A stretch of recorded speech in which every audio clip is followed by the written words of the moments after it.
महाराष्ट्रात सध्या मुख्यमंत्री लाडकी बहीण योजनेची चर्चा जोरात सुरू असताना आता महाराष्ट्र शासनाच्या वतीने आणखी एक नवी योजना समोर आणली आहे।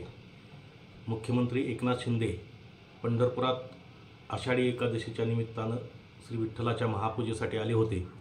त्यावेळी त्यांनी ही योजना जाहीर केली।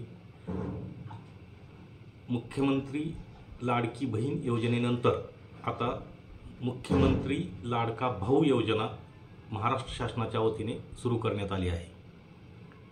या योजनेचे वैशिष्ट्य असं आहे की 18 ते 35 वर्षांच्या दरम्यान ज्यांचं वय आहे अशा तरुणांना महाराष्ट्र शासनाच्या वतीनं स्टायपंड म्हणून काही ठराविक रक्कम दर महिन्याला मिळणार आहे। ही योजना कशी आहे आणि या योजनेचा तपशील कसा आहे, त्याच्यासाठी नियम आणि अटी काय आहेत, या संदर्भातही शासनानं स्पष्टीकरण दिलेलं आहे। 12वी उत्तीर्ण असलेल्या तरुणांना दरमहा 6,000 रुपये मिळणार आहेत। तर ज्या विद्यार्थ्यांनी डिप्लोमा कोणत्याही तांत्रिक शिक्षणाचा डिप्लोमा घेतला असेल त्या विद्यार्थ्यांना 8,000 रुपये मिळणार आहेत। तर पदवीधर असलेल्या म्हणजे ग्रॅज्युएट असलेल्या तरुणांना दरमहा 10,000 रुपये इतकं मानधन शासनाच्या वतीनं देण्यात येणार आहे। याच्यासाठी अट अशी आहे की त्या तरुणाचं वय 18 ते 35 वर्ष या दरम्यान असलं पाहिजे। दुसरं असं की तो सध्या शिक्षण घेत असलेला नसावा।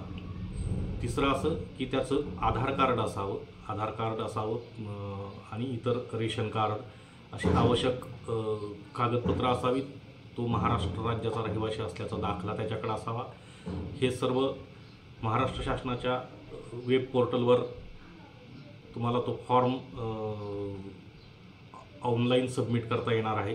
कागदपत्र ऑनलाईन सबमिट करता येणार आहेत आणि त्यानंतर हा लाभ या सगळ्या सुशिक्षित बेरोजगार तरुणांना मिळणार आहे। त्यामुळे आता लाडकी बहीण योजनेनंतर लाडका भाऊ ही योजनाही आल्यामुळं आता महाराष्ट्रातील अनेक सुशिक्षित बेरोजगार तरुणांना दरमहा महाराष्ट्र शासनाच्या वतीनं चांगलं मानधन मिळणार आहे।